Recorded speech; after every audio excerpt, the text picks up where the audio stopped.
अच्छा, एक बात को बिगिनर्स नॉर्मली कंफ्यूज करते हैं कि जब हमने रिडक्स को इस्तेमाल किया तो आपको पता है कि रिडक्स का पर्पस बेसिकली डाटा शेयरिंग है, ग्लोबल डाटा शेयरिंग है अक्रॉस द कंपोनेंट्स, ठीक है। इसका मतलब हरगिज ये नहीं है कि रिडक्स का स्टोर हमारा डाटा स्टोर करता है, बट परमानेंट स्टोरेज यानी इसका पर्पस स्टोरेज नहीं है, इसका पर्पस क्या है, शेयरिंग है। इसीलिए अगर आप देखें कि मेरे ये दो एलिमेंट्स कहाँ पड़े हुए हैं, रिडक्स के स्टोर में से आ रहे हैं। जब मैं पेज रिफ्रेश करूंगा तो Redux store got flushed, Redux का स्टोर क्या हो गया, फ्लश हो गया, बिल्कुल क्लीन हो गया, यानी हमारा डाटा रिडक्स में परसिस्ट नहीं करता। परसिस्ट का मतलब परमानेंट स्टोर नहीं होता। तो नॉर्मली लोग कंफ्यूज होते हैं यार कि हमने डाटा को रिडक्स में रखा, लेकिन जब पेज रिफ्रेश करते हैं तो डाटा वहां से गायब हो जाता है। बेसिकली रिडक्स का पर्पस स्टोरेज नहीं है, रिडक्स का पर्पस डाटा शेयरिंग है। तो there are more than one ways in fact to persist the data in the Redux. अभी के लिए परसिस्टेंस बता नहीं रहा, लेकिन ये सिर्फ आपके दिमाग में बिठा रहा हूँ कि जब रिडक्स के स्टोर में पड़ा हुआ डाटा आपको परसिस्ट करवाना है, यानी परमानेंट स्टोर करवाना है, तो you need either two things. एक रिडक्स परसिस्ट का पैकेज है या लाइब्रेरी है, हमें वो डाउनलोड करके उसको इस्तेमाल करना पड़ेगा, या फिर हम रिडक्स में स्टोर होने वाले डाटा को ब्राउजर की लोकल स्टोरेज में स्टोर करेंगे। यानी जो भी काम करेंगे हम खुद मैनुअली रिडक्स को परसिस्ट करेंगे तो तब ये डाटा परसिस्ट होगा। अदरवाइज जब तक हम पेज रिफ्रेश नहीं करेंगे तब तक दैट वुड बी ओके, लेकिन जो ही हम पेज रिफ्रेश करेंगे तो रिडक्स में जितना भी डाटा पड़ा होगा वो सारा का सारा क्या हो जाएगा, फ्लश हो जाएगा। ये जस्ट ज़हन में रखना है कि परसिस्टेंस के लिए हमें कुछ और यूज करना है। This is not the way. Redux हमारा बाय डिफॉल्ट डाटा को परसिस्ट नहीं करता। सो नाउ आज का टॉपिक हमारा ये है कि हमने बेसिकली जिस आइटम को डिलीट करते थे वो आइटम रिडक्स से डिलीट हो जाता था और remaining item as it is show होता था। और इसके लिए जो लॉजिक बिहाइंड द सीन लगी हुई है वो हमने टू डू रिड्यूसर के अंदर यहाँ पे डिलीट टू डू में पहले क्या किया था, एक फिल्टर लगाया था और उस फिल्टर में ये कहा था कि हमारे एक्शन के पेलोड में जो आईडी आ रही है उसको मैच करो जो टू डू की आईडी है। अगर वो उससे मैच नहीं कर रही तो आइटम रिटर्न करके नई अरे में स्टोर कर दो, कीप ऑन डूइंग दैट। और जिसके साथ ये कंडीशन ट्रू हो जाए उस कंडीशन को बीच में से क्या उसको कॉपी ना करो। तो अल्टीमेटली हमें सारी अरे रिटर्न आ जाएगी except one element for which this condition became true, that's. और फिर हमने नई स्टेट अपडेटेड स्टेट रिटर्न कर दी थी और वही चेंजेस हमारी रिफ्लेक्ट हो गई थी फ्रंट एंड पे। नाउ अब हमने करना ये है कि लास्ट टाइम तक हमने ये काम किया था, let me open up the edit to do component, yes this one. Last time हमने ये काम किया था कि जब हम एडिट के बटन पे क्लिक करते थे यहाँ पे, तो जिस भी पर्टिकुलर आइटम पे क्लिक करते थे वही आइटम अगले कंपोनेंट में यानी रेंडर होता था through URL, browser URL routing. आपको पता ही है कि मैंने ये राउट दिया और साथ में ये आईडी दी ताकि जिस एलिमेंट पे क्लिक करूं उसी एलिमेंट की आईडी ब्राउजर यूआरएल में सेट हो और उसी आईडी के जरिए यूज पैरम के इस्तेमाल से मैंने आईडी को यहाँ गेट किया और फिर रिडक्स से उस आईडी की बेस पे वही प्रोडक्ट लोड किया और उसको इनिशियल स्टेट में रेंडर करके मैंने यहाँ फॉर्म की वैल्यूज में डाल दिया। यहाँ तक क्लियर हो गया था। अब ये फॉर्म एडिटेबल है, आप यानी कोई भी चीज इसमें न्यू टाइटल करेंगे। तो अब मैं चाहता हूँ कि जब मैं अपडेट टू डू पे क्लिक करूँ तो मेरा ये नई जो स्टेट है रिडक्स की वो अपडेट हो जाए, यानी प्रीवियस टाइटल को हटा के नया टाइटल लगा दे और साथ में ये वापस किस कंपोनेंट मूव कर जाए जहां से आया था, यानी पिछले कंपोनेंट में मूव कर जाए। तो अभी इस एडिट टू डू में अगर आप आए तो ये देखिए मैं यूज पैरम से आईडी गेट कर रहा हूँ और फिर यूज सेलेक्टर से ऑल टू डूज गेट करके उनमें फाइंड लगा रहा हूँ कि मेरी टू डूज की पूरी अरे में जहां यूआरएल में आने वाली आईडी और इस आइटम की आईडी मैच कर जाए मुझे वो एक एलिमेंट रिटर्न कर दो। टू डू फाइंड आपको पता है सिंगल एलिमेंट रिटर्न करता है, ये रिटर्न करेगा। तो मैंने इस टू डू से टाइटल निकाल के लोकल स्टेट में सेव कर दिया और डिस्क्रिप्शन निकाल के लोकल स्टेट पे सेव कर दी और इस लोकल स्टेट को मैं यहाँ पे इनपुट्स के साथ बाइंड कर रहा हूँ। और एंड पे मैंने यहाँ पे जब सबमिट का बटन दिया तो ये वाला फंक्शन कॉल होगा ऑन सबमिट हैंडल सबमिट। तो हैंडल सबमिट को मैंने ये छोड़ा हुआ है खाली, एक्सेप्ट दैट कि मैं यहाँ पे क्या कर रहा हूँ, एक नया ऑब्जेक्ट प्रिपेयर कर रहा हूँ, ठीक है। न्यू टू डू के बजाय इसे क्या कहता हूँ, अपडेटेड टू डू, ठीक है। सो अपडेटेड टू डू का एक ऑब्जेक्ट प्रिपेयर कर रहा हूँ, क्यों, क्योंकि मैंने एक्शन डॉट पे लोड में क्या भेजना है, ऑब्जेक्ट भेजना है, अपडेटेड ऑब्जेक्ट भेजना है। क्लियर होगी बात। अब यहाँ पे मैंने लास्ट टाइम लेक्चर रोका था और कमेंट किया था कि डिस्पैच अपडेट एक्शन, हम अपडेट का एक्शन यहाँ पे डिस्पैच करेंगे। उससे पहले एक्शन डिस्पैच करने से पहले लेट मी क्लोज इट। आपको पता है कि जैसे हमने यहाँ दो एक्शंस बनाए हम यहाँ तीसरा एक्शन भी बना लेते हैं। Let's see so just copy this और यहाँ पे डिलीट टू डू के बजाय हम क्या कहेंगे, अपडेट टू डू, और यहाँ पे न्यू स्टेट के बजाय हम इसको कह देते हैं जी अपडेटेड स्टेट। और ये आगे की लॉजिक क्या करनी है ये हम अभी डिसाइड करते हैं। अभी हमने डिसाइड नहीं की, क्यों कि हम पहले डाटा भेज रहे हैं वहां से, तो फिर जो डाटा आएगा उसके मुताबिक हम ये लॉजिक हैंडल करेंगे। So let's I mean let it be there as it is for now, just for the time बी। सो एडिट टू डू में वापस आए तो हमने जो एक्शन बनाया है, सॉरी इसको भी क्लोज कर देते हैं और इसको कॉपी कर लेते हैं यहाँ से। इस एडिट टू डू में यहाँ पे डिस्पैच करेंगे, और आपको पता है एक्शन डिस्पैच करने के लिए हमारे पास क्या है, डिस्पैच की हुक अवेलेबल है, यूज डिस्पैच की। Let's import that, use selector में से यूज डिस्पैच, और इसको मैं यहाँ पे const dispatch equals to use dispatch, and that's pretty much like this. If I now copy this dispatch और यहाँ पे dispatch करूँ, dispatch मुझे क्या करना है, एक एक्शन करना है, और आपको पता है कि उस एक्शन की एक प्रॉपर्टी जो है वो टाइप होती है और दूसरी प्रॉपर्टी उसकी पेलोड होती है। Got it. पेलोड में आपके पास ये जाएगा अपडेटेड टू डू, ठीक, और टाइप में क्या जाएगा, just to avoid spelling mistakes, let me copy this up and paste it right over here. So dispatch, जब भी ये handle submit call होगा, नया object prepared होगा based on updated input, वो हमारी इसमें जाएंगी और हम इसमें updated to do में जाएंगे। ID, title और description तीनों चीजें, ठीक है। अब जब यहाँ से ये action dispatch हो जाएगा तो यहाँ से काम over हो गया, अब आ गया इधर। जब action आएगा तो ये update to do यहाँ पे इसके साथ मैच करेगा। अब हमने ये करना है कि हमने बेसिकली एक पर्टिकुलर आइटम अपडेट करना है बेस्ड ऑन आईडी, कि जिस आइटम के एडिट पे क्लिक हुआ है सिर्फ उसी आइटम को अपडेट करो, बाकियों को ना छेड़ो। तो हम क्या करेंगे, उसी तरह स्टेट डॉट फिल्टर लगाएंगे और हर दफा हमारे पास एक टू डू आ जाएगा और हम ये चेक करेंगे यहाँ पे। अब चूंकि मुझे थोड़ा सा यहाँ पे लॉजिक लगानी है, मैं यहाँ पे करता हूँ if two do dot id equals to action dot payload. अब आपको पता है कि एक्शन डॉट पेलोड में क्या आ रहा है, पूरा object I am sending from here, ये पूरा का पूरा ऑब्जेक्ट। मुझे क्या चाहिए, आईडी सिर्फ। तो मैं क्या करूंगा, action dot payload dot ID.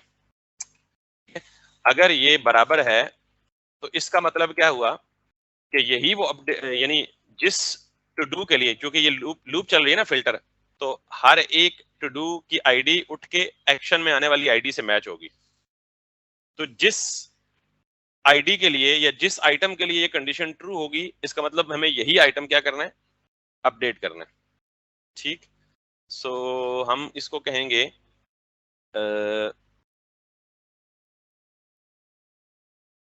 Return to do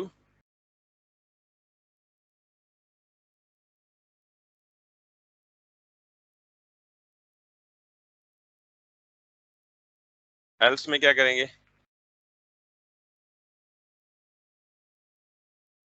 return, I don't know whether it would work और not, but let me test.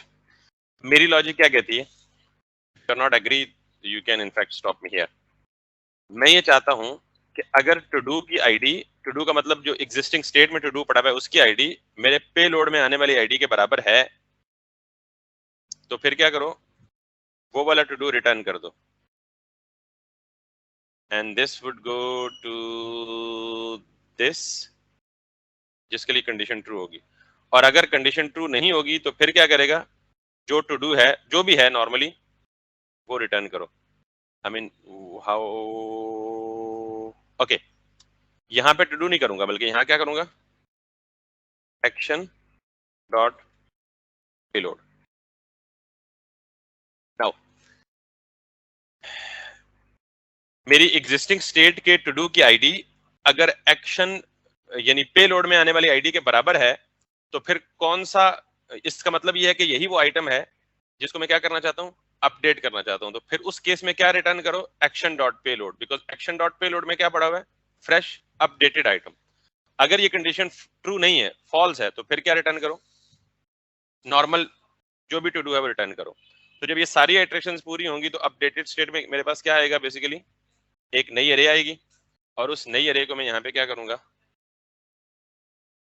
Update state के साथ यानी अपडेटेड स्टेट रिटर्न कर दूंगा। और अपडेटेड स्टेट में क्या पड़ा होगा, एक अरे पड़ी होगी। तो मुझे इनिशियल स्टेट में क्या चाहिए, एक अरे ही चाहिए। तो मैंने कहा था डाटा की स्टेट इनिशियल और जो रिटर्न स्टेट है वो आपस में क्या होनी चाहिए, सेम शेप की होनी चाहिए, सेम शेप की होनी चाहिए। So let me run this and check if it works or not for us. First of all, it is stopping us actually do anything. Cannot read the properties reading title, and it is going to the, okay, let us go over here again and do this step from the scratch. This, and let's try this one. ये हमारे पास आ गया, this one. Okay. अब हमें नहीं पता कि update हुआ या नहीं हुआ, क्योंकि हम पिछले कंपोनेंट में जाएंगे तो लिस्ट में पता लगेगा ना कि लिस्ट में अपडेटेड वैल्यू है या प्रीवियस वैल्यू पड़ी हुई है। सो व्हाट एल्स, मैं ये चाहता हूं कि जब अपडेट पे क्लिक करूं, तो इस वक्त मैं अपडेट पे क्लिक कर रहा हूं तो क्या हो रहा है, हैंडल सबमिट कॉल हो रहा है। हैंडल सबमिट के अंदर नया अपडेटेड ऑब्जेक्ट प्रिपेयर हो रहा है, और ऑब्जेक्ट प्रिपेयर होने के बाद डिस्पैच हो रहा है, उसके बाद कुछ भी नहीं हो रहा। सो आई वांट कि यहां से मैं उससे क्या करूं, navigate back to the previous component करूं, and this is what your question was about. So now what I need to do is, मुझे अभी अपडेशन की वेरिफिकेशन भी नहीं मिली कि वाकई अपडेट हो रहा है नहीं हो रहा। सो जैसे मैंने यूज पैरम किया ना, यहाँ हमारे पास एक और हुक अवेलेबल होती है, use navigate. Feel free to in fact look at the documentation. Let me correct myself कि मैं सही कर रहा हूँ या नहीं कर रहा। So use navigate in React Router. Yes, use navigate नाम की हिक अवेलेबल है, कहाँ पे है, React Router DOM में। So just copy this, paste it here, और हुक्स को जैसे हम नॉर्मली इस्तेमाल करते हैं, ठीक है, कॉन्स्ट कोई भी वेरिएबल नेम में दे दें उसको, नेविगेट इसमें स्टोर कर लें, और इसको आप यूज नेविगेट लाइक सो। अब इस नेविगेट को कॉपी करें और यहाँ आके इस नेविगेट को यहाँ लिखें, और इसके अंदर वो पाथ लिखें या वो राउट लिखें जिस पर आप जाना चाहते हैं। तो मेरे सारे राउट्स कहाँ मेंशन है, ऐप में। So I will look into the app. Normally to do की लिस्ट कहाँ शो हो रही है, टू डू राउट के अंदर। तो ये जो राउट है, I will be writing it like in here. Now let me check if I am correct और नॉट। मैं दोबारा इस वाले को एडिट करूंगा, ZXC है इसमें, ठीक है। So let us do that, update it, और यहाँ पे it is not moving right. अगर ये मूव होता तो हमें यहाँ पे क्या मिलता है, URL चेंज हुआ हुआ मिलता। It means that we are missing something, no routes matched the location. Okay, यहाँ पे आप नॉर्मली क्या करें, स्लैश भी कर दें, may be I am missing that one because routes में स्लैश मैंडेटरी है। So if I now click again, okay, route move हो गया लेकिन वैल्यू अपडेट नहीं हुई। तो ये चीज तो एक तो क्लियर होगी ना कि how would I be doing that, this and this. So now what you need to do is, मुझे प्रॉब्लम कहाँ पे हो सकता है, ऑब्वियसली सारी लॉजिक मैंने यहाँ पे की है। सो मुझे प्रॉब्लम यहीं पे है मोस्ट प्रोबेबली। सो मैं क्या करता हूँ, इस अपडेटेड स्टेट को, जिसके बारे में ये सोच रहा था कि ये करेगा, मैं यानी ये अपडेट करेगा, मैं इसको क्या कर लेता हूँ, console dot log. Let's see कि जी मेरे पास कंसोल में अपडेटेड वैल्यू आती है नहीं आती। तो these are two warnings for और क्लास की, इनको हम हटा देते हैं, ये हमें पता है नॉर्मल हमारी वार्निंग्स हैं। और अब मैं इसको अपडेट करता हूँ www एट द एंड, और मैं यहाँ पे आता हूँ। तो इसका मतलब यह है कि मुझे इसने अपडेट वैल्यू नहीं दी। अगर अपडेटेड होती तो दोनों टाइटल में से एक में, टाइटल में www कहीं नहीं आया, मैंने टाइटल में ww लिखा था, ठीक है। सो इसका मतलब ये है कि our logic is not working correctly. So let's do that. Triple equal और डबल इक्वल का मतलब पता है ना आपको? पता है? सेम टाइप, यानी वैल्यू और टाइप दोनों मैच करते हैं। सो मैं आई एम गेसिंग कि ये आईडी एक स्ट्रिंग आ रही है शायद और दूसरी नंबर है, तो मैंने स्ट्रिक्ट इक्वलिटी हटा के just for the checking purposes. अब मैं इसको एडिट करता हूँ और इसके एंड पे है Q Q Q. So let me do that.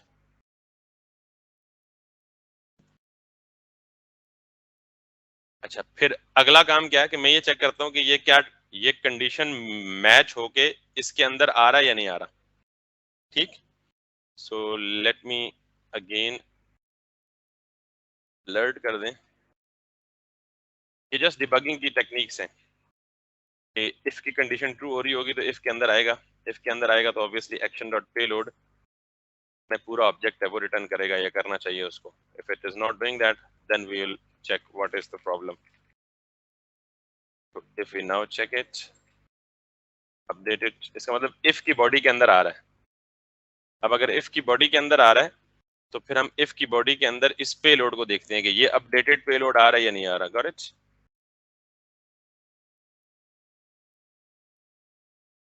ये कंसोल पे देख लेते हैं, बिकॉज अलर्ट पे उसको करना पड़ेगा हमें parse. So now if we write it like this, this, तो yes, अब हमारे पास यहाँ तक जो है वो क्या आ रहा है? Can you see this? Original ये था ZXCX, ZC और अपडेटेड ये।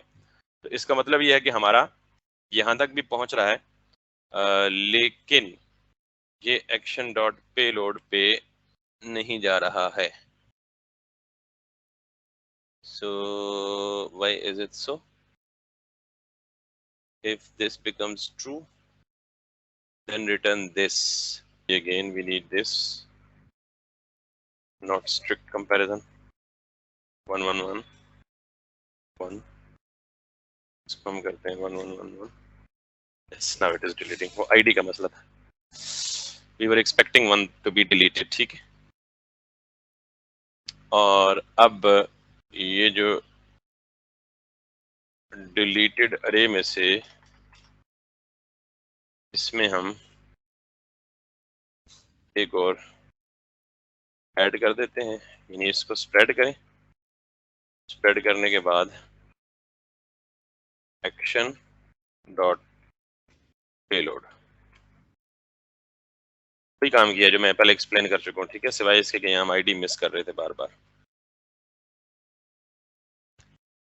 1 1 1 this, now if I do this 1 1 को मैं 2 2 2,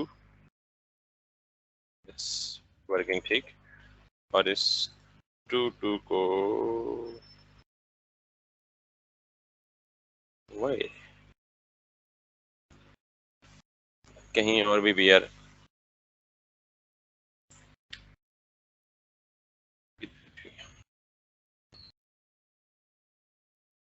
अब इस 2 2 को हम 3 3 पे जाएं, वर्किंग। इस 2 2 को हम 4 4 4 पे जाएं, 4 वाले को हम, दैट इज अगेन इशू, एक दफा कर रहा है दूसरी दफा नहीं कर रहा एक ही आइटम्स को, हालांकि भी। अच्छा वो क्यों? So we were here and we were talking about something in the Redux, or that something is if we gonna enter anything like any text here, और हम यहाँ पे करें edit पे क्लिक करते थे, तो हम अगर इसको edit करते हैं 111 की जगह 22, तो edit हो रहा है, लेकिन जब हम सेकंड टाइम करते थे तो it was actually breaking। ठीक, अच्छा, पहली चीज मैं जो आपको बताऊंगा कि हमें मुझे जो प्रॉब्लम की इन्वेस्टिगेशन है ना, वो आप कैसे कर सकते हैं। बाय द वे, मैंने यहाँ पे अगर एरर्स को पढूं तो वो मुझे कह रहा है जी कि can not read the property of undefined reading title, और ये मुझे एरर दे रहा है एडिट टू डू के कंपोनेंट में, edit to do dot JSX की लाइन नंबर 16 में। ठीक, so if I now go to the line number 16 of edit to do, तो लाइन नंबर 16 पे वो मुझे ये कह रहा है कि to do dot title is not being red somehow in the second attempt। First attempt में इसको इशू नहीं होता। तो अब ये जो एडिट टू डू का टाइटल है, ये कब प्रॉब्लम करता है? जब डेटा रिडक्स से होके वापस आता है। क्यों? Because this to dos is being read, यानी ये कहां से रीड किया जा रहा है? रिडक्स से, और इस टू डूज पे फाइंड लग रहा है और एक आइटम रिटर्न करके टू डू में आ रहा है। तो इसका मतलब ये है कि मुझे टू डू डॉट टाइटल ना मिलने से मुराद ये है कि मुझे टू डू ही नहीं मिल रहा। टू डू नहीं मिल रहा तो उसके अंदर टाइटल भी नहीं मिलेगा, उसके अंदर डिस्क्रिप्शन भी नहीं मिलेगी, और नथिंग वुड हैपन एक्चुअली। ठीक है, so in order to investigate that, मुझे क्या करना पड़ा? मुझे ये करना पड़ा कि मैं किसी तरह ये देख सकूं कि रिडक्स में बिहाइंड द सीन क्या चल रहा है।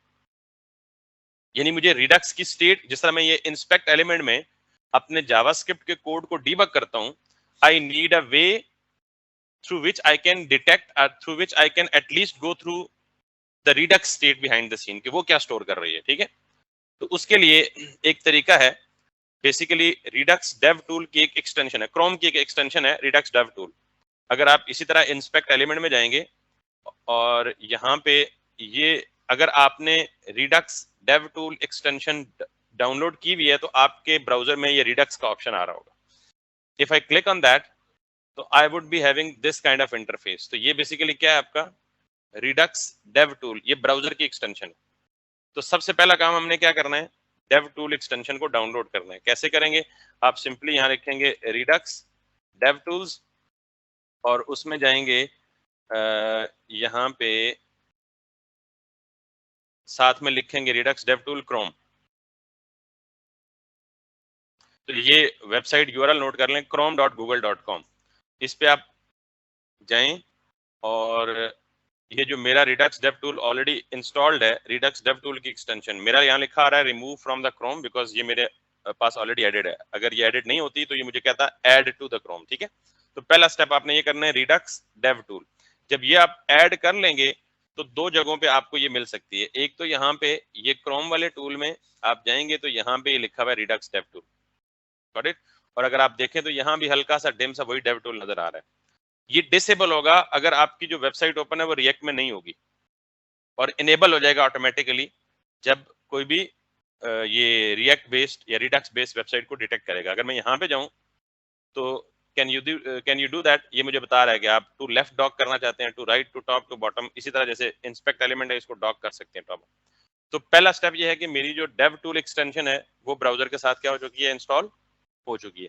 अब सेकेंड स्टेप ये है कि मैं ये जो एप्लीकेशन लिख रहा हूं, इस एप्लीकेशन को मैं इस डेव टूल के साथ लिंक कर दूं, क्योंकि यहां आप देख रहे हैं ये क्या दे रहा है? Actions, state, difference, trace. तो ये बेसिकली रिडक्स की स्टेट की बात कर रहा है, रिडक्स के एक्शंस की बात कर रहा है। तो ये मुझे यहाँ सारा कुछ दिखाएगा, कौन सा एक्शन डिस्पैच हुआ और उस एक्शन ने स्टेट में क्या चेंजेस लाई। तो ये टूल बेसिकली किस लिए? सिर्फ डेवलपमेंट के दौरान आपको ये चेक करना हो अगर कि रिडक्स के अंदर बिहाइंड द सीन क्या चल रहा है। ठीक, सो पहला स्टेप, रिडक्स क्रोम एक्सटेंशन मैंने डाउनलोड कर ली। सेकंड स्टेप, मैं अपनी इस एप्लीकेशन को इस क्रोम के डेव टूल के साथ इंटीग्रेट करना चाहता हूं ताकि मुझे सारी स्टेट अपनी एप्लीकेशन की इसमें नजर आए। उसके लिए आप दोबारा यहां जाएं और दिस टाइम यहां पे लिखें सिर्फ रिडक्स डेव टूल्स, और Redux Dev Tools में अब this time you don't have to go to the extensions, rather you have to go to this GitHub। ठीक, इसका मैं कोशिश करता हूँ लिंक भी आपको दे दूं, या इनफैक्ट आप खुद भी इसको सर्च कर सकते हैं, अपलोडिंग के बाद वीडियो डिस्क्रिप्शन में डाल दूंगा लिंक। यहां से थोड़ा सा बॉटम पे जाएंगे तो आपको ये एक लाइन मिलेगी। अब सिंपली इस लाइन को कॉपी करें और इस लाइन को अपने कोड में आके स्टोर की फाइल में जहां आप रूट रिड्यूसर पास कर रहे हैं उसमें सेकंड आर्गुमेंट में ये डाल दें। That's it. अब अगर मैं इसको रिफ्रेश करूंगा तो मेरी जो एप्लीकेशन है वो अटैच हो चुकी होगी कि मेरी एप्लीकेशन के स्टोर में कौन कितनी स्टेट्स थी, एक काउंटर की और एक टू डूज की। और टू डूज की इनिशियल स्टेट क्या थी, एम्प्टी थी। अगर आप यहाँ पे देखें तो मेरे पास एक काउंटर है और एक क्या है, टू डूज है। तो इसका मतलब मेरी ये एप्लीकेशन, अब let me close the store, मेरी ये application redux dev tool extension के साथ क्या हो चुकी है, लिंक हो चुकी है। क्लियर होगी बात? नाउ लेट्स सी, अभी एरर परसिस्ट कर रहा है, मैंने अभी एरर की तरफ नहीं गया, मैंने सिर्फ अभी आपको देखा है कि रिडक्स में आने वाले एरर्स को हम कैसे ट्रेस कर सकते हैं और उनको कैसे, रिडक्स में क्या चल रहा है, रिडक्स की स्टेट में किस वक्त क्या चेंज आई है, हम उसको यहाँ पे देख सकते हैं। So if I now go to do, by default देखें टू डू की अरे क्या है, एम्प्टी है। If I now go to add one single item, can you see that उसने मुझे कहा कि ये एक्शन आपका डिस्पैच हुआ है, क्योंकि हमने सेव टू डू पे क्या एक्शन बैक पे डिस्पैच किया, यही वाला ऐड टू डू। और साथ ही उसने कहा कि जब ये एक्शन डिस्पैच हुआ है तो इसने यहां जाके ये चेंज कर दिए। And what is that change, it has added one to do. अब अगर मैं यहां पे दूसरा टू डू डालता हूं, उसने कहा जी कि ये एक और डिस्पैच हुआ एक्शन, और इसने क्या किया है, पहले एक टू डू था, आप क्या कर दिए, दो टू डूज ऐड कर दिए। अब अगर मैं 3 करूंगा तो अब उसने कहा जी ये तीसरा एक्शन है, तो 3 एक्शन डिस्पैच हुए, तो 3 एक्शन के केस में स्टेट में क्या चेंज हुई, टू डूज की अरे में 3 ऑब्जेक्ट्स आ गए। अब यहाँ इंटरेस्टिंग पॉइंट है और यहीं पे हमारा जवाब रखा है, that the problem that we were facing. अब जरा मैंने इसको एक्सपेंड किया, इसको भी एक्सपेंड किया और इसको भी एक्सपेंड किया। इन तीनों में जो आईडी जनरेट हो रही है ये क्या है, क्या है, नहीं यूनिक तो है, टाइप क्या है इसकी, नहीं टाइप क्या है, टाइप इस वक्त नंबर है, स्ट्रिंग है, बुलियन है, नंबर है। Got it? कैसे पता चला, नंबर कोट्स में नहीं होता। आपकी बात बिल्कुल ठीक है, टाइम है, लेकिन time stamp in the form of number show हो रही है। Got it? अब जब मैं इसे एडिट करूंगा, now you have to look very carefully. पहले वाले को मैं एडिट कर रहा हूं, एडिट पे यहां आ गया, मैं इसको 11 की जगह 101010 कर रहा हूं। And if I now update it, can you see that action dispatched is update. और अगर मैं इस पे क्लिक करूंगा तो व्हाट हैपेंड इज, मैंने 1010 किसको किया था, इसको किया था, ठीक। तो इसमें आप नजर आ रहा है ये आईडी अब किस फॉर्म में स्टोर हो रही है, यानी जब मैं first time to do create करता हूं तो जो आईडी जनरेट होती है वो क्या होती है, नंबर। जब मैं एडिट करके अपडेट करता हूं तो वो आईडी नंबर के बजाय किस में स्टोर हो जाती है, दैट वाज द प्रॉब्लम।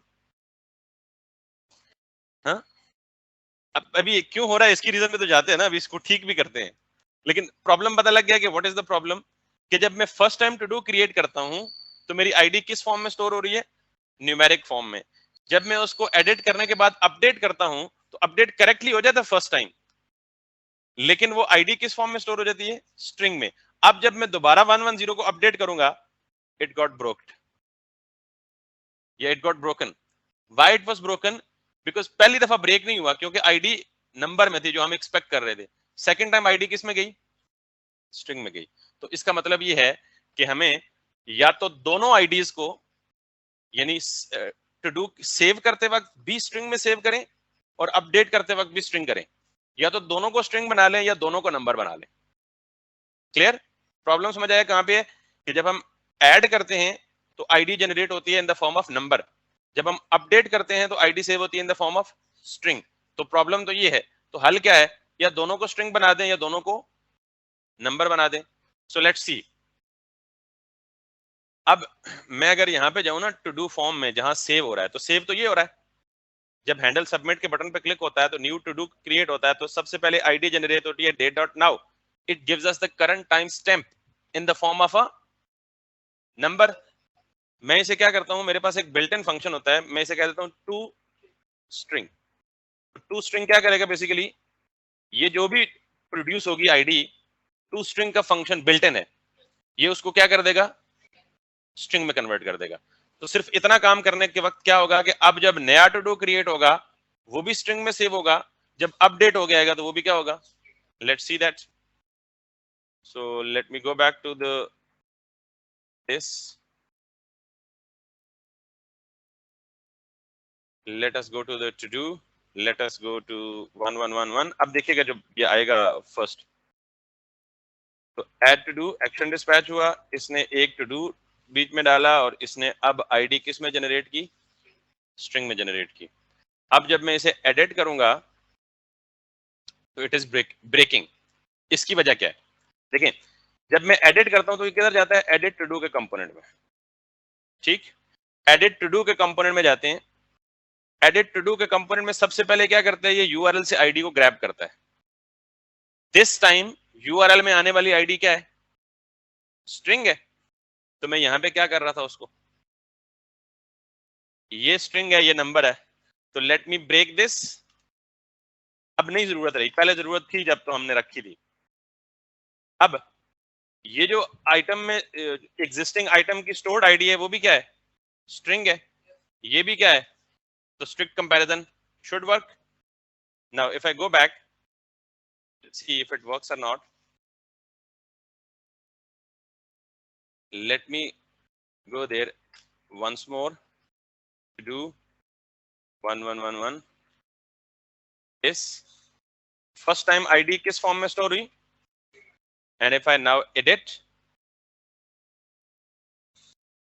11 को अपडेट करके मैंने क्या कर दिया 22, and now second time जब मैं एडिट करूं p3 and it is working perfectly well. ठीक, तो वो सर्फ एक्सेल दाग तो अच्छे होते हैं, हर एरर कुछ ना कुछ नया समझाता है आपको। तो basically we have talked about this. अच्छा, ये रिडक्स डेव टूल में इंटेंशनली फिलहाल आपको नहीं बताना चाहता था, क्योंकि ये जो है ना, ये वर्क अराउंड है, ये प्रॉपर तरीका नहीं है डेव टूल को कॉन्फ़िगर करने का। डेव टूल को कॉन्फ़िगर करने का एक प्रॉपर तरीका बताऊंगा मैं आपको, बट टिल द टाइम मैं आपको जब तक नहीं बताता तब तक ये क्या है, वर्क अराउंड है उसके लिए। Clear? Because this is the simplest one. Because if we properly do configure the DevTool extension, it takes couple of more packages to be installed. So I wanted to actually avoid those sort of extra things because we wanted to focus on the core logic rather than in fact spending more time on some sort of extra things that are not required. Anyways, ये clear हो गया बात, problem की जड़ तक पहुंचे, problem को समझा, फिर उसके सोल्यूशन को समझा। और वी डिडंट नीड, इनफैक्ट जो हम रिड्यूसर में लॉजिक लगा रहे थे वो बिल्कुल क्या थी हमारी, ठीक थी। और अगर इसको समझने में आई थिंक आपको इशू नहीं होना चाहिए, वही कल वाली लॉजिक। क्लियर हो गई बात। तो अब हमारी एक आई मीन डिलीट भी हो चुका, हम कुछ नया एडिट करना चाहें, दिस दिस दिस और एडिट करें, तो एडिट सॉरी डिलीट करें, डिलीट भी हो रहा है, और एडिट करें,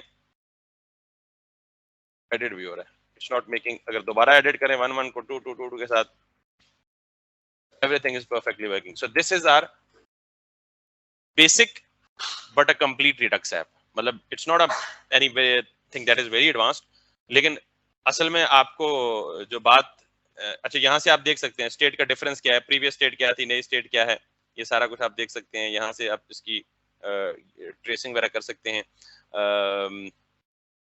आपको इसकी कॉन्फ़िगरेशन करनी पड़ेगी, इसलिए फिर आप यहाँ पे जा सकते हैं, एक्शंस को, सिर्फ एक्शन को देखना चाहें कि अपडेट एक्शन हुआ और उसने स्टेट में ये डिफरेंस लाया, फिर आप यहाँ जाके चार्ट को देखना चाहें कि स्टेट में क्या डिफरेंस आया। लेट सपोज यहाँ पे आप देखें तो ये बेसिकली इंटरैक्टिव ग्राफिकल वे में आपको ये ट्री फॉर्म में नजर आएगा। तो there are so many different interactive things that you can use with this one. I mean we'll keep on using this, और हम इसको बड़ा एक्सटेंसिवली यूज करेंगे डेवलपमेंट के दौरान, रिडक्स डेव टूल को। But that's something our redux has been completed, लेकिन I mean Redux core complete हुई है। अब अभी तक हमने रिडक्स में जितने भी ऑपरेशन परफॉर्म किए वो सारे क्या हैं, सिंक्रोनस हैं। कहीं भी हमने एसिंक अवेट या प्रोमिसेस का यूज नहीं किया। लेकिन जब रियल टाइम पे हम जैसे ये कर रहे हैं, ये डाटा कहाँ से आ रहा है हमारा, पहले ये बताएं, रिडक्स में कोई मसला तो नहीं है ना? तो ये डाटा हमारा कहाँ से आ रहा है? एपीआई से आ रहा है, बल्कि नहीं एपीआई से नहीं आ रहा है, ये हमारी लोकल फाइल से आ रहा है। ठीक, I mean we made a local file right over here somewhere, products की अरे, और इस प्रोडक्ट से आ रहा है। तो रिडक्स का एक टॉपिक रहता है जिसको हम कहते हैं रिडक्स विद थंक मिडलवेयर। ये थंक मिडलवेयर एक, पहले तो मिडलवेयर इटसेल्फ क्या चीज होती है और फिर रिडक्स थंक क्या है, दैट इज द टॉपिक। लेकिन उससे पहले हम क्या करेंगे, एपीआई के जरिए ये एपीआईज को कॉल करेंगे और एपीआईज को अपनी एप्लीकेशन में कंज्यूम करेंगे। Probably we have done that too, APIs को हमने यूज किया हुआ भी है ना, वेदर एपीआई को यूज किया हुआ है, और तो फिर और तो कुछ नहीं रह गया हमारा।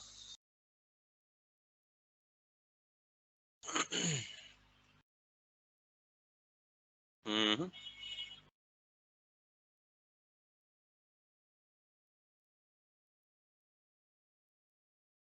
इंटरेस्टिंग। फिर रिडक्स को कंटिन्यू करें,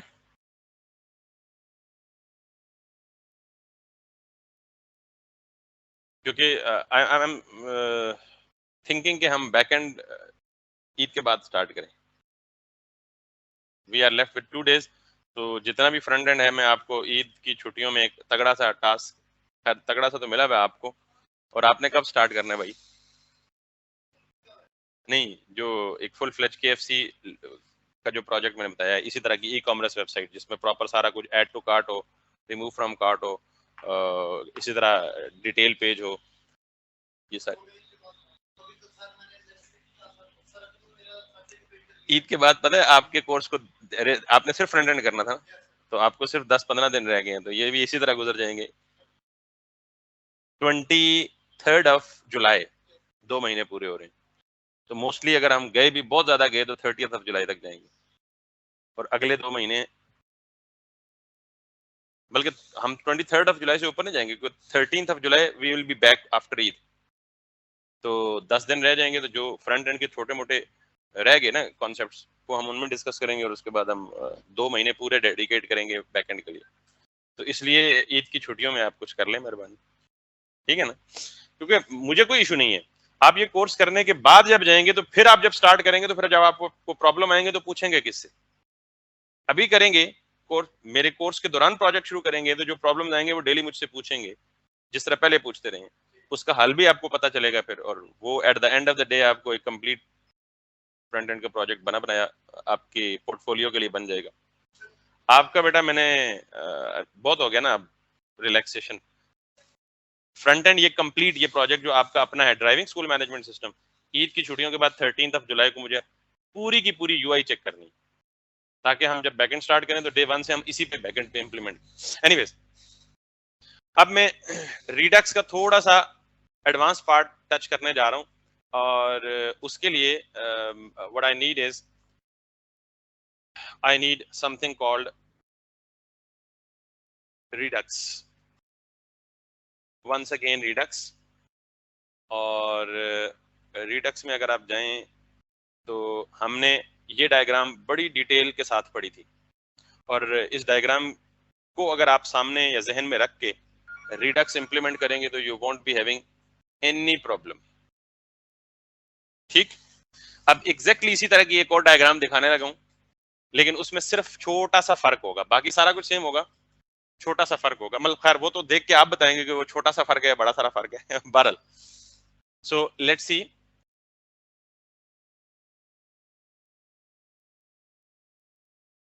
नाउ क्लिक हियर, और इसी तरह मैंने आपको एक डायग्राम ही दिखानी है, और फिर उन दोनों डायग्राम्स को आपने आपस में कंपेयर करना है।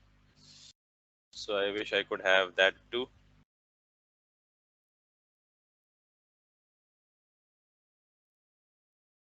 दैट्स समथिंग राइट हियर, और यस दिस वन। जरा गौर से देखें, मुझे बताएं कहां फर्क लग रहा है आपको। ये हमारी रिडक्स है, core. UI is dispatching, means triggering an action. Oh, sorry, is handling an event. An event handler dispatches an action. Action is received in the reducer. Reducer, what does it do? It takes the existing state, updates it, and returns the updated state, and that updated state is used by the UI. That's very simple, and that's something we have covered a lot. Now, इस diagram को देखा आपने, गौर से देख लें इसको जरा, मैं फिर फर्क पूछूंगा आपसे, वो कहते हैं ना फर्क तलाश करें तस्वीरों में। अब जरा इसमें देखें, जरा मुझे बताएं क्या फर्क है दोनों।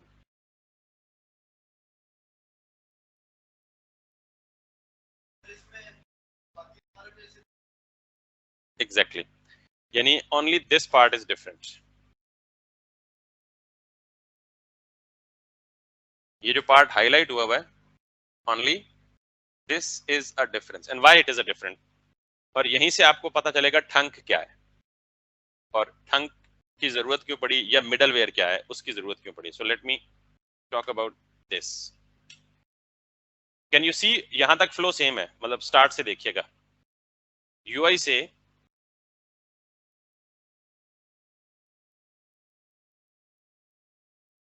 से एक इवेंट क्लिक, इवेंट ट्रिगर हुआ, उसने एक एक्शन डिस्पैच किया।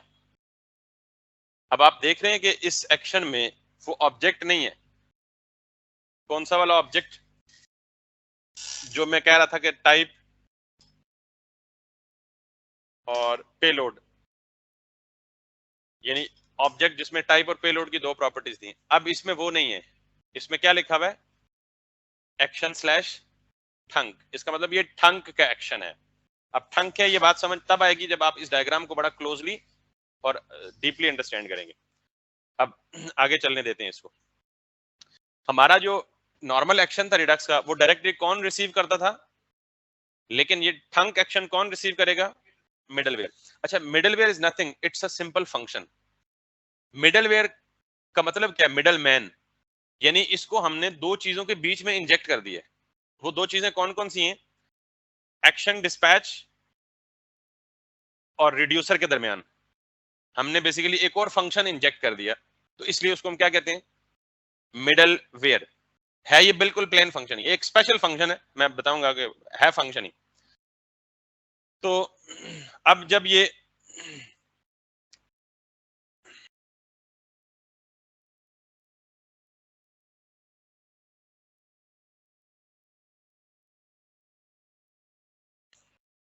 यहां से देखिएगा, एक्शन गया और ये रिसीव हुआ कहां पे, मिडलवेयर में। अच्छा, जब मिडलवेयर में एक्शन रिसीव हुआ तो अच्छा, ये मिडलवेयर यूज क्यों करते हैं। अभी तक हमने देखा है कि हमारी सारी स्टेट जब हम ऐड कर रहे थे तो हमारा डाटा किधर जा रहा था, रिडक्स की स्टेट में। जब हम डिलीट कर रहे थे तो कहां से डिलीट हो रहा था, रिडक्स की स्टेट से। जब हम अपडेट कर रहे थे तो कहां अपडेट हो रहा था, रिडक्स। यानी सब कुछ कहां हो रहा था, मेरे लोकल रिडक्स में ही हो रहा था। अब पहला सवाल यह कि ठंक या रिडक्स ठंक इस्तेमाल कब होता है, रिडक्स ठंक मिडलवेयर इस्तेमाल कब होता है, जब हम कोई भी रिक्वेस्ट अपनी एप्लीकेशन से बाहर भेजते हैं, यानी जब हम कोई एपीआई को कॉल करते हैं। इससे पहले हमने एपीआई कॉल क्या पढ़ी, हम अपने कंपोनेंट के अंदर एपीआई कॉल भेजते थे, डाटा वापस आता था, हम यूज इफेक्ट में उधर ही सारा कुछ करते थे। तो अब हम क्या करने लगे हैं, अब हम वो प्लेन सिंपल तरीका छोड़ के हम क्या करेंगे कि जब एपीआई को कॉल करनी होगी तो एपीआई कॉल हमारा नॉर्मल कंपोनेंट नहीं करेगा, बल्कि कौन करेगा, रिडक्स करेगा। और ये बात यहां बहुत इंपॉर्टेंट है कि रिडक्स एसिंक्रोनस ऑपरेशंस के लिए नहीं डिजाइन हुआ हुआ। Redux can only perform synchronous operations. Got it. Asynchronous operations कौन से होते हैं, सबसे फेमस उनमें एपीआई की कॉल, यानी कोई ऐसी लॉजिक, कोई ऐसा पीस ऑफ कोड जो आपने फंक्शन के स्कोप से बाहर एग्जीक्यूट करवाना है। तो एपीआई कॉल क्या है, that is suppose to go outside the scope of the function. तो अब सुने, रिडक्स ठंग इस्तेमाल कहां होता है, सिंपल सादा तरीन जवाब जब भी कोई पूछे या मैं भी पूछूं फ्यूचर में, जब आपको रिडक्स में कोई एसिंक्रोनस ऑपरेशन परफॉर्म करना है तो वो किसके जरिए होगा, ठंक मिडलवेयर। शॉर्ट तरीन जवाब, जब आपको रिडक्स में कोई एसिंक्रोनस लॉजिक परफॉर्म करनी है तो उसके लिए क्या इस्तेमाल करेंगे, ठंक। तो कोई अगला सवाल ये पूछे कि क्या ठंग के बगैर एसिंक्रोनस परफॉर्म नहीं कर सकते, तो आप कहेंगे रिडक्स में नहीं कर सकते। Redux is only suppose to perform a synchronous operations. ठीक, तो एपीआई कॉल क्या है बेसिकली, एसिंक्रोनस। तो मिडलवेयर का मतलब ये है कि जब भी हम कोई एक्शन डिस्पैच करेंगे तो जो एक्शन ठंक को जाएगा उसे हम क्या कहेंगे, ठंक एक्शन। जो एक्शन ठंक को जाएगा उसे हम क्या कहेंगे, ठंक। उस एक्शन को रिसीव करके जाहिर है उस एक्शन में लिखा होगा कि आपने एपीआई कॉल करनी है, तो वो रिक्वेस्ट किधर भेजेगा, रिमोट एपीआई को। जैसे हमने वेदर एपीआई के लिए काम किया था, जैसे हमने एक दो और एपीआई को ट्राई किया था। तो बेसिकली मिडलवेयर रिक्वेस्ट भेजेगा किसको, एपीआई कॉल को। एपीआई कॉल से जो भी रिस्पॉन्स आएगा उस रिस्पॉन्स के लिए वो रिस्पॉन्स कौन वापस रिसीव करेगा, थंक मिडलवेयर। और थंक मिडलवेयर फिर एक्शन डिस्पैच करेगा और उस एक्शन में वो रिजल्ट डाल के भेजेगा जो रिजल्ट एपीआई से वापस आया था। और ये डिस्पैच जो है ये रिड्यूसर में रिसीव होगा। फर्क सिर्फ इतना है कि पहले डिस्पैच डायरेक्ट कहां जाता था, रिड्यूसर में, और एक डिस्पैच होता था। अब कितने डिस्पैच हो रहे हैं, दो। एक डिस्पैच होता है तो वो किधर जाता है, मिडलवेयर में। मिडलवेयर एपीआई कॉल करता है, रिस्पॉन्स वापस लाता है और फिर एक एक्शन डिस्पैच करता है। तो in case we are performing asynchronous logic, we need two dispatches. One dispatch goes from UI to middleware, and the second dispatch goes from middleware to reducer. बाकी काम सेम। क्लियर होगी बात? So now can we use the redux thunk? Can we use it? अब अगर ये अभी भी आपको कंफ्यूज कर रहे हैं तो अभी प्रैक्टिकल करेंगे तो बिल्कुल क्लियर हो जाएगा, क्रिस्टल क्लियर हो जाएगा। सो सबसे पहली बात, जब मैंने क्यूरी की, आपने अगर देखा हो गौर से तो गूगल में मैंने क्यूरी क्या की थी, asynchronous logic and data fetching. अभी मैंने जब क्यूरी की थी इस पर्टिकुलर डायग्राम को दिखाने के लिए, तो मैंने क्या कहा था, रिडक्स एसिंक लॉजिक, यही क्यूरी की थी ना। तो इसका मतलब ये है कि एसिंक लॉजिक के लिए आपको क्या इस्तेमाल करना पड़ेगा, थंक मिडलवेयर। ठीक, अब मैं यहां पे जाऊंगा और मैं ये कहूंगा मुझे अब रिडक्स थंक, और इसके लिए ये वाला लिंक, मैं इसको मोस्टली मैं कोशिश करूंगा ये दोनों लिंक्स आपको डॉक्यूमेंटेशन में दे दूं, अदरवाइज आप खुद सर्च कर सकते हैं रिडक्स थंक। रिडक्स थंक मिडलवेयर रिडक्स का पार्ट नहीं है, ये अलग से लाइब्रेरी है। अगला पॉइंट ये भी याद रखना है आपको, रिडक्स थंक मिडलवेयर है और ये रिडक्स का पार्ट, ये अलग से लाइब्रेरी है, इसको इंस्टॉल करके हमें यूज करना होता है। सो अब ये देखें, राइटिंग लॉजिक विद थंक्स, तो वो ये बता रहा है सारी कहानी, व्हाट इज थंक। मैंने आपको जो कहानी बता दी, अगर आपको वो याद है तो आप बेशक इसको ना पढ़ें, otherwise I would suggest you at least to read it once. हो सकता है मैंने कोई पॉइंट मिस किया हो तो आपको वो। थंक क्या होता है जी, राइटिंग थंक। थंक लिखते कैसे हैं, मैंने आपको क्या कहा था, थंक एक सिंपल फंक्शन है, मतलब सिंपल नहीं सॉरी, एक फंक्शन है, उसमें एक स्पेशलिटी है। क्या स्पेशलिटी है, अच्छा थंक के दो वर्जन है, या तो थंक फंक्शन सिंपल नॉर्मल फंक्शन लिख दें या एरो फंक्शन लिख दें। तो मुझे ये ज्यादा सिंपल लगता है, इसमें दो तीन लाइनें, तो मैं इसी को डिस्कस करूंगा, ठीक है। अदरवाइज ये दोनों सिमिलर हैं, एक्सेप्ट ये कि ये एक्सपोर्ट फंक्शन फेच जैसे नॉर्मल जावास्क्रिप्ट का फंक्शन लिखते हैं, और ये क्या है, कॉन्स्ट जैसे ये एरो फंक्शन लिखते हैं, ठीक है। So I will be using this. तो जब भी आपने थंक के साथ काम करना है तो पहले जान लीजिएगा कि रिडक्स थंक को आपने क्या करना है, इंस्टॉल भी करना है, ठीक है। So let me do that, from where I will be installing it. अगर आप नीचे जाएं all the way down down down down down down down down down,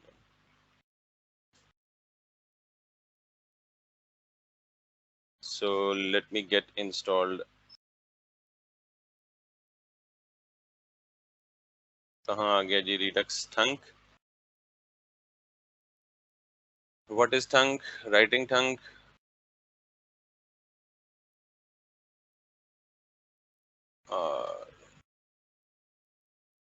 ये वैसे इसका वो प्रॉपर की पेज है जिसमें वो लिखा हुआ है कि इंस्टॉल कैसे करते हैं, लेकिन आपने थंक की लाइब्रेरी इंस्टॉल करनी है तो आप npm install redux thunk, this should be your first step।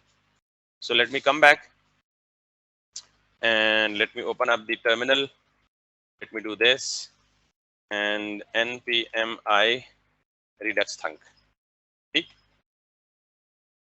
अब जो मैं आपको बता रहा था ना कि डेव टूल को कॉन्फ़िगर करने का एक प्रॉपर तरीका है, तो हमें बेसिकली थंक यूज करने के लिए डेव टूल की कॉन्फ़िगरेशन भी साथ करनी पड़ेगी, ठीक है। सो उसके लिए आप सिंपल एक काम करें, यहाँ पे लिख दें कॉन्फ़िगर रिडक्स थंक। तो अच्छा, वैसे बहुत सारे लिंक्स आते हैं, लेकिन कोशिश करें कि आप ऑफिशियल डॉक्यूमेंटेशन वाले लिंक देखें, ठीक है। redux.js.org configure your store Redux. तो लेट्स सी कि ये कॉन्फ़िगर स्टोर क्या करता है हमें।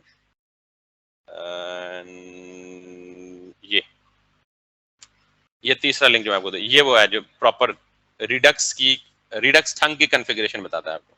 पहला स्टेप हम कर चुके हैं, npm install redux थंक।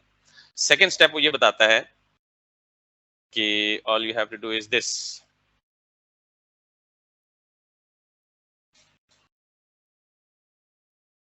Can you see this, integrating with DevTool extension. तो इसके लिए वो ये कह रहा है कि आपको दूसरा पैकेज क्या करना पड़ेगा, npm install Redux DevTool extension, ठीक। So I do have to do this as well. लेकिन ये पार्ट थोड़ा सा आपको ट्रिकी लग सकता है फॉर द फर्स्ट टाइम, लेकिन एक दफा आप करेंगे तो ये बिल्कुल स्मूथ आपके हाथ पे बैठ जाएगा। दो काम हमने कर लिए, रिडक्स DevTool एक्सटेंशन भी कर लिया और रिडक्स थंक भी इंस्टॉल कर लिया, ठीक है। So now what you have to do is to go and all the way down और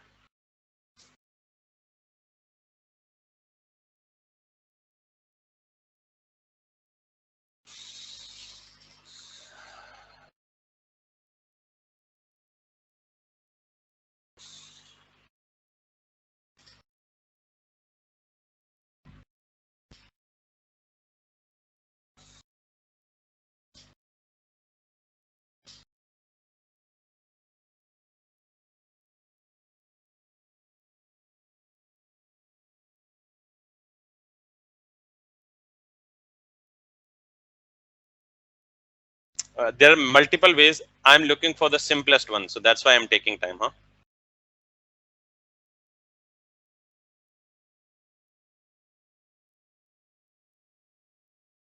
So let me do it right from here.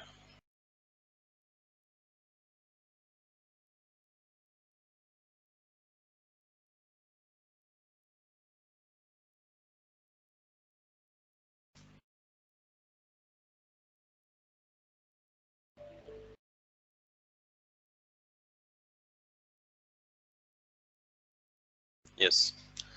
So क्योंकि बाकी मैंने बताया कि इसके बहुत सारे तरीके हैं, all of those are little complex and tricky, तो मैं इस पार्ट को बहुत सिंपल बनाना चाह रहा हूँ।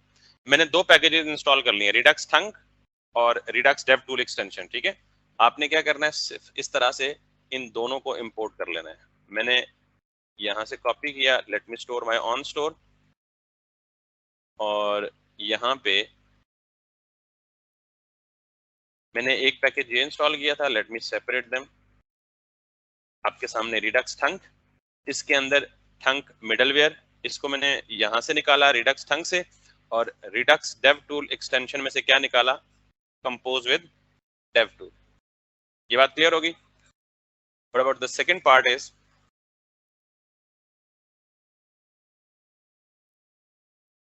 ओके, यहाँ से उसके बाद मुझे क्या करना है, ये एक लाइन यहाँ से कॉपी करनी है और स्ट्रेट अवे यहाँ यूज करनी है, और इसको मैं कर दूंगा अब बंद, आई डोंट नीड टू।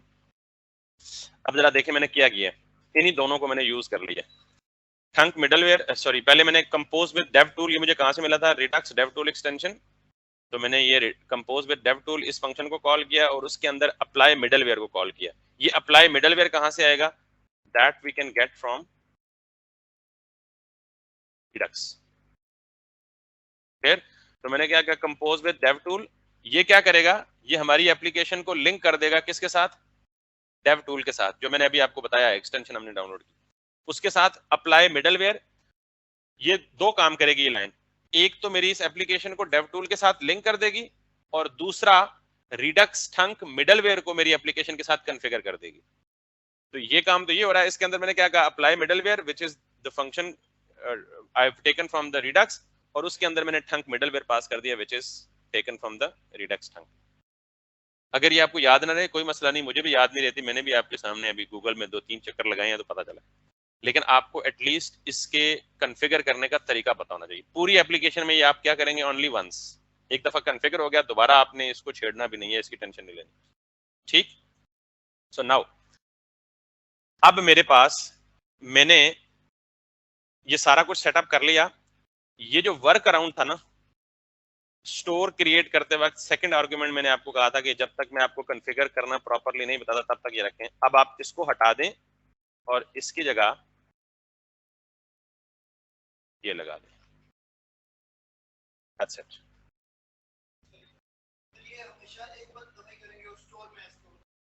पूरी एप्लीकेशन में एक दफा करेंगे। वंस ये कॉन्फ़िगर हो गया, अब पूरी एप्लीकेशन में दोबारा कॉन्फ़िगरेशन की जरूरत नहीं होगी। तो what did we configure? We configure two things, Redux dev tool and thunk middleware. अब इसका फायदा क्या होगा कि हम अपनी एप्लीकेशन में उस डायग्राम के मुताबिक मिडलवेयर्स को इंजेक्ट कर सकेंगे। क्लियर? अगर मतलब आपके ज़हन में सवाल हो सकता है ना, इतना तरद्दुद करके इसका आउटपुट क्या है, हमें क्या मिलेगा? अभी तक तो ये देखें हमारी एप्लीकेशन बिल्कुल एज इट इज चलेगी, कोई फर्क नहीं आएगा। फिर आप कहेंगे इतनी दिमाग खराबी का फायदा क्या था? अब भी देखिएगा, वो मैंने लाइन हटा दी वर्क अराउंड, तो still my application should be connected with this redux dev tool. Got it? And it is working as normally. तो आप कहेंगे जी फर्क क्या हुआ, ये तो उसी तरह काम कर रही है। तो ऑब्वियसली उसी तरह काम करेगी, अभी तक हमने कोई एसिंक्रोनस लॉजिक बीच में इंट्रोड्यूस नहीं करवाई हुई। So are you ready? We can do that now. Okay, सबसे पहला काम आपने ये करना है, मैं स्टोर को अब क्लोज कर रहा हूं because I have actually configured it. सबसे पहला काम ये करना है आपने कि रिडक्स का हमने फोल्डर बनाया था ताकि हम रिडक्स से रिलेटेड सारे काम किसके अंदर करें, इसी फोल्डर के अंदर करें। तो मैंने इसी रिडक्स के नाम फोल्डर के अंदर एक नया फोल्डर बनाना है, एक्शंस। इसमें वो सारे एक्शंस आएंगे जिन एक्शंस की बात हमें इस डायग्राम से पता चलती है।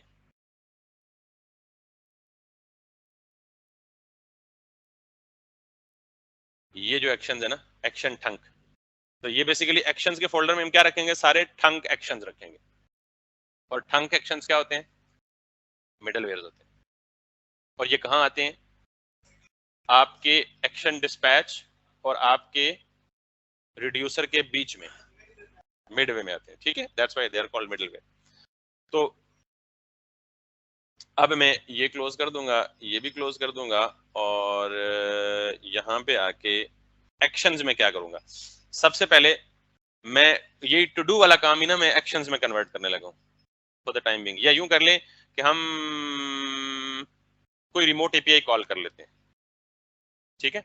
और कौन सी, क्योंकि जाहिर है ठंक क्यों यूज कर रहे हैं, टू परफॉर्म एसिंक्रोनस लॉजिक, तो फिर हम जाहिर है उसके लिए सिनेरियो भी ऐसा ही क्रिएट करें। So this time what do I need is, मेरे पास एक एपीआई होती है जिसे हम कहते हैं fake store API. Fake store का मतलब जैसे ये एक फेक ई कॉमर्स की एपीआई है जिसमें आपको, आप रिक्वेस्ट करेंगे तो आपको प्रोडक्ट्स मिलेंगे, कार्ट वगैरह मिलेंगे एंड सॉर्ट ऑफ थिंग्स। ये देखें इसमें क्या क्या मिलता है आपको, 20 प्रोडक्ट्स मिलते हैं, प्रोडक्ट्स में फिर 20 कार्ट आइटम्स मिलते हैं, 10 यूजर्स मिलते हैं, और फिर लॉगिन टोकन अगर लॉगिन वगैरह इंप्लीमेंट करना हो। और इसने सारे राउट्स दिए मैं आपको, गेट राउट, यानी मैं आपको दिखाता हूँ। इस पर क्लिक करें तो ये आपको क्या मिल रहा है, बेसिकली 20 प्रोडक्ट्स की अरे। सो लेट मी, जेसन फॉर्मेटर की एक एक्सटेंशन है, अगर आप वो कर लें तो आपको ये जरा अच्छी खूबसूरत शक्ल में नजर आएंगे, Jason formatter Chrome. So let us add this extension to the Chrome.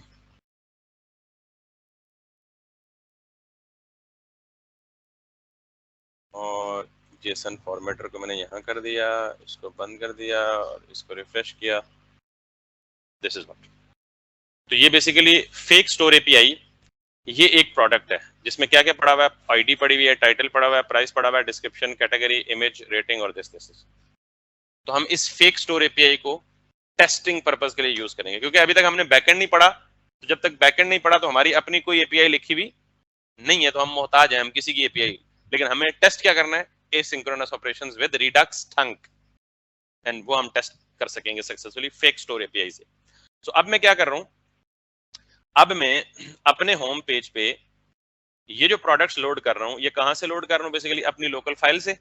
अब मैं लोकल फाइल से नहीं लोड करूंगा, कहां से लोड करूंगा, फेक स्टोर एपीआई से। Make sense? सो और किसके जरिए इस्तेमाल करूंगा, रिडक्स थंक। सो अब मैं सबसे पहले मैं क्या फेच करूंगा, लिस्ट ऑफ प्रोडक्ट्स। तो एक्शन बनाऊंगा तो नाम भी मीनिंगफुल दें, products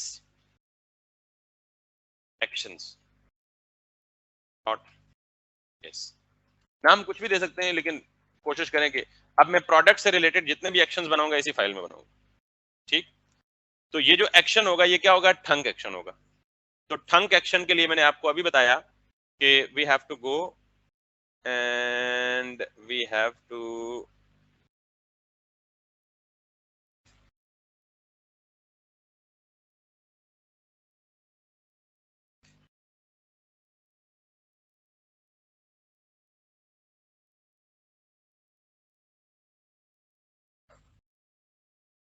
writing logic with ठंक।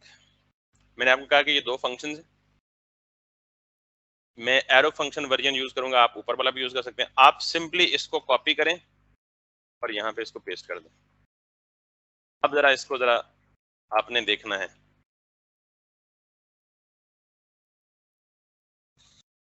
Export const normal function ऐसे ही होता है ना,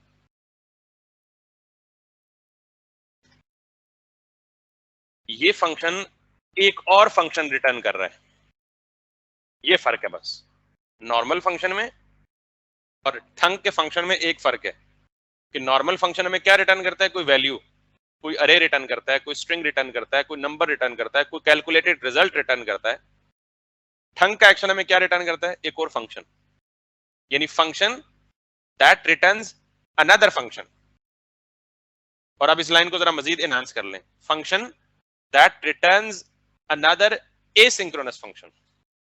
तो आपसे कोई पूछे कि thunk action what does consist of, तो आप क्या कहेंगे, thunk action consist of a function that returns another asynchronous function. Clear हो गई बात?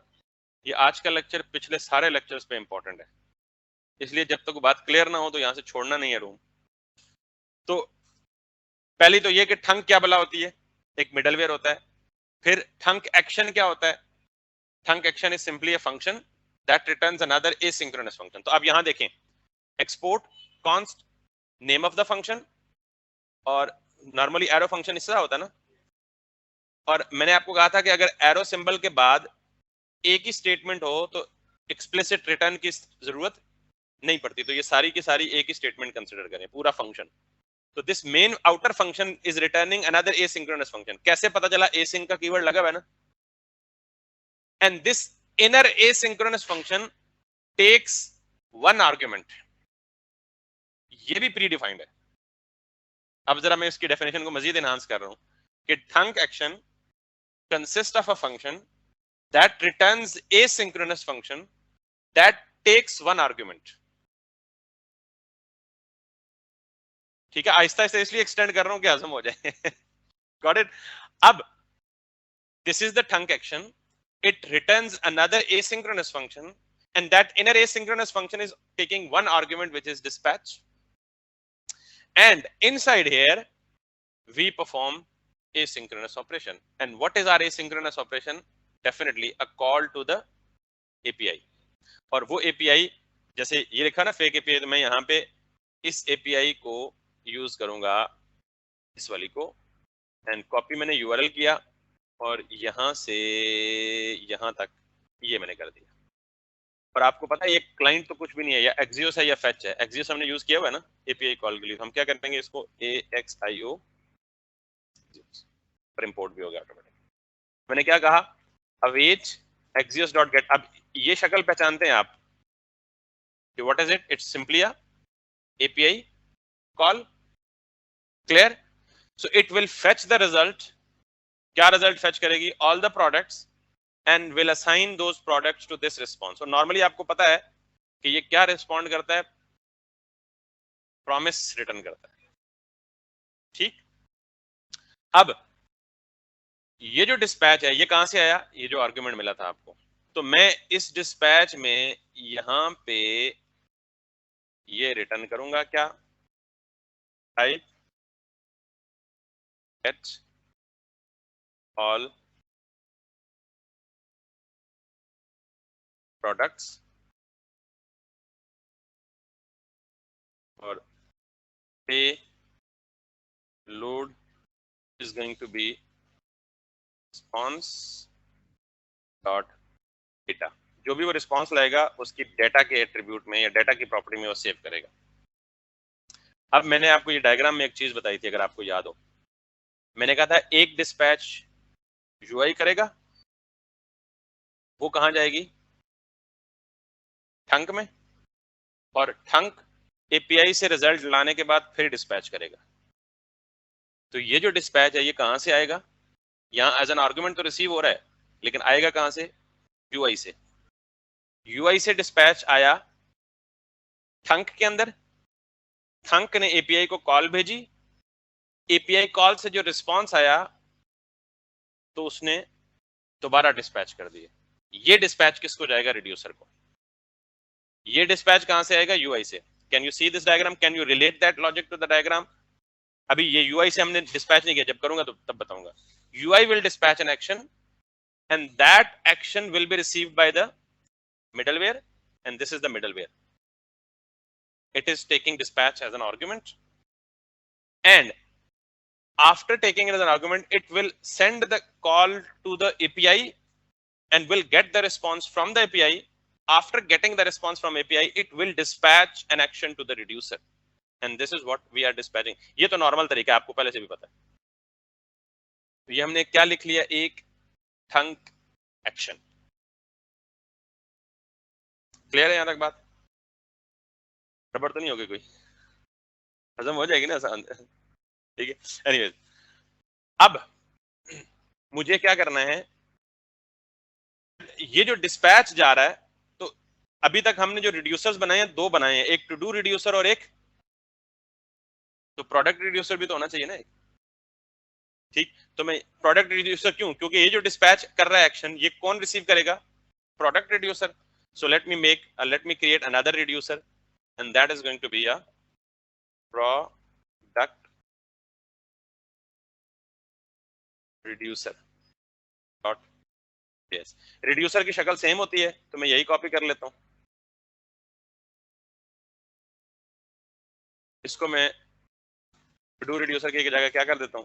Product reducer initial state empty अरे है, बिकॉज अब रिस्पांस को देखिए किस किस्म का रिस्पांस आ रहा है आपके पास। रिस्पांस क्या आ रहा है? एक अरे ही आ रही है, तो इसका मतलब मेरी इनिशियल अरे एम्प्टी है। तो मैं ये चीजें काट देता हूं जो मुझे फिलहाल नहीं चाहिए, जब चाहिए हुई तो हम लिख लेंगे, जैसे टू डू के केस में किया था। तो मैं यहाँ पे कौन सा एक्शन लिखूंगा जी?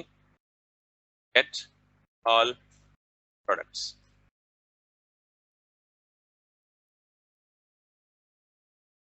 ठीक, अब जब गेट ऑल प्रोडक्ट्स आएगा तो बेसिकली, अच्छा यहाँ पे हम ये क्या रिटर्न करेगा? एग्जिस्टिंग स्टेट, यानी स्टेट में पहले जो कुछ भी बढ़ा हुआ है वो, और साथ में क्या रख दे? Action dot payload. ये एक्शन डॉट पेलोड कहां से आएगा? और इस पेलोड में क्या पड़ा होगा? जो एपीआई का रिस्पॉन्स है, क्योंकि एक्शन ठंक एक्शन जो एक्शन डिस्पैच करेगा वो किधर जाएगा? रिड्यूसर में। तो जब रिड्यूसर में जाएगा तो टाइप क्या होगी? गेट ऑल प्रोडक्ट्स, और पेलोड क्या होगा? वो डाटा जो कि एपीआई से आया वो जाके यहाँ पे असाइन हो जाएगा। यहां तक क्लियर होगी बात? तो दो काम हमने कर लिए, कौन कौन से? ये नहीं, यहां से आगे हमने शुरू किया है कि मिडलवेयर कॉल भेज रहा है एपीआई को, एपीआई से रिस्पॉन्स आ रहा है, रिस्पॉन्स डिस्पैच हो रहा है और डिस्पैच होकर किधर जा रहा है? बाकी सारी लॉजिक सेम होगी। अब हमारा ये काम रह गया कि हमने यूआई से एक्शन डिस्पैच करना है, किसको? थंक को, डायरेक्ट रिड्यूसर को नहीं जैसे पहले करते थे। ठीक। Now if we are to हम आते हैं जी अब अपने ऐप के कंपोनेंट में, नहीं होम के कंपोनेंट। और अब हम ये जो प्रोडक्ट्स हैं ये नहीं चाहिए हमें, और ये भी नहीं चाहिए हमें, ठीक। क्योंकि अब हमने क्या करना है, हम कहते हैं कि जब भी, अच्छा ये भी नहीं चाहिए हमें, क्योंकि जाहिर है प्रोडक्ट्स है ही नहीं, तो लोकल स्टेट में तो प्रोडक्ट रखने की जरूरत नहीं है। अब हम क्या कहते हैं कि जो ही ये कंपोनेंट लोड हो तो यूज इफेक्ट ट्रिगर करें। यूज इफेक्ट आपको पता है कि दो आर्गुमेंट लेता है, एक कॉल बैक फंक्शन लेता है और एक डिपेंडेंसी अरे विच मोस्टली इज एम्प्टी। अब इसके अंदर हमें मैंने क्या कहा था, यूआई से हम डिस्पैच करेंगे थंक एक्शन। यूआई से हम क्या डिस्पैच करेंगे, थंक एक्शन। तो अब जरा देखिएगा, हमें पता है कि हमारे पास दो चीजें अवेलेबल होती हैं, एक यूज डिस्पैच के नाम से और एक यूज सेलेक्टर के नाम से। क्यों कि हमें अगर रिडक्स में डाटा भेजना है या डाटा लाना है, भेजेंगे यूज डिस्पैच को इस्तेमाल करके और लाएंगे यूज सेलेक्टर को इस्तेमाल करके। तो मैं यूज सेलेक्टर यहां पे आके const dispatch equals to use dispatch. मैं ये चाहता हूं कि मैं जो ही ये कंपोनेंट लोड हो, क्योंकि यूज इफेक्ट कब चल रहा है, जब कंपोनेंट रेंडर हो या री रेंडर हो। मैं चाहता हूं जब भी ये कंपोनेंट रेंडर हो तो डिस्पैच कॉल करे, इस डिस्पैच में थंक एक्शन कॉल हो। तो थंक एक्शन तो यहाँ है ही नहीं, उसको भी इंपोर्ट कर लेते हैं। इंपोर्ट थंक एक्शन किधर है, तो ये fetch to do by ID तो नहीं है ना, तो इसको नाम मैं अपनी मर्जी का दे सकता हूँ ना, गेट ऑल प्रोडक्ट्स। और ये एक्सपोर्ट भी हो रहा है यहाँ से। जब यहाँ से एक्सपोर्ट हो रहा है तो ये यहाँ पे इंपोर्ट होने के काबिल होना चाहिए ना, get all products. Get all products को यहाँ से उठाएं, ये फंक्शन है ना, इसको नॉर्मली जैसे फंक्शन कॉल होता है वैसे कॉल करें। What I'm doing is come back to the diagram. UI dispatch करेगी क्या, thunk action. I am inside the UI, home component क्या है, यूआई है ना आपका। What I am dispatching is thunk action, ठीक। ये एक्शन कहां जाएगा, यानी ये फंक्शन कॉल होके कहां जाएगा, यहां। इसके अंदर ये सारा कुछ एपीआई कॉल होगी, रिस्पांस वापस आएगा और फिर डिस्पैच करेगा किसको, गेट ऑल प्रोडक्ट, साथ में पे लोड लेके जाएगा। गेट ऑल प्रोडक्ट साथ में पे लोड लेके आएगा।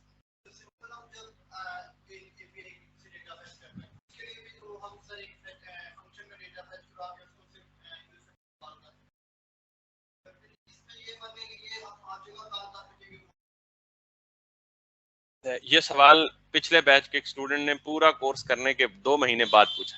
पूरा कोर्स करके 2-3 प्रोजेक्ट जमा करा के, यूनिवर्सिटी का फाइनल ईयर प्रोजेक्ट जमा करा के, उसके बाद ये सवाल उसने पूछा जी कि जब ये काम ऐसे भी कर सकते हैं तो फिर रिडक्स का क्या फायदा। And that's a good question. बजाय इसकी कि ये इवन 2 महीने बाद पूछा जाता। जब हम नॉर्मल कंपोनेंट में डाटा फेच करते हैं ना, तो वो डाटा सिर्फ उसी कंपोनेंट में फेच होता है, रिडक्स में नहीं जाता। अगर वो डाटा शेयर करना हो, किसी और कंपोनेंट में चाहिए हो, तो आपने जवाब अपने सवाल में ही दे दिया। क्लियर होगी बात। तो बेसिकली रिडक्स के साथ फेच करेंगे तो उसका ये फायदा होगा। एनीवेज, आपको समझ आ गई है जो उन्होंने बात की। तो अब हम ट्राई करते हैं। अच्छा, अभी तक ये हमारा चलेगा नहीं, वजह आपको पता है, हम जो भी रिड्यूसर बनाते हैं उसे स्टोर में रजिस्टर करते हैं। हमने काउंटर बनाया, टू डू बनाया, तो स्टोर में उनको किया ना काउंटर और टू डू को। लेकिन प्रोडक्ट रिड्यूसर बनाया तो उसको यहाँ पे रजिस्टर, तो उसको भी कर लें। सो let me do that. Import product reducer, और इसको यहाँ आके एक नई की दे दें, प्रोडक्ट्स, और साथ में इसको ये दे दें, ठीक। अब अगर आप जाएं, if there is no error, if we are lucky enough. तो जरा देखिएगा, अभी होम कंपोनेंट में कुछ नहीं आएगा बिकॉज हमने उनको रेंडर नहीं किया, लेकिन अगर आप देखें तो जो ही कंपोनेंट लोड हुआ तो अब 2 के बजाय कितनी स्टेट्स है हमारे पास, काउंटर, प्रोड्यूस, प्रोडक्ट्स। और अगर आप प्रोडक्ट्स पे जाएं तो एक अरे रिटर्न हुई है, और उस अरे के अंदर क्या रिटर्न हुआ है, 0 से लेके 19 तक टोटल 20 के 20 प्रोडक्ट्स फेच हो गए। और ये क्यों फेच हुए, बिकॉज मैंने यूज इफेक्ट में लिखा है, और यूज इफेक्ट का मतलब क्या है कि जो ही होम कंपोनेंट रेंडर हो जाएगा, बिहाइंड द सीन खुद ब खुद थंक कॉल होगा, खुद नहीं कॉल होगा। हमने रेंडर में यूज इफेक्ट में, इधर होम यूज इफेक्ट में किसको कॉल भेजी, थंक एक्शन को। थंक एक्शन ने किसको कॉल भेजी, एपीआई को। डाटा जो आया वापस, डाटा आया तो उसने डिस्पैच कर दिया किसको, रिड्यूसर को। जब रिड्यूसर में गया तो उसने गेट ऑल प्रोडक्ट का एक्शन मैच किया, और जो भी उसे पे लोड मिला उसने स्टेट के साथ इंजेक्ट करके।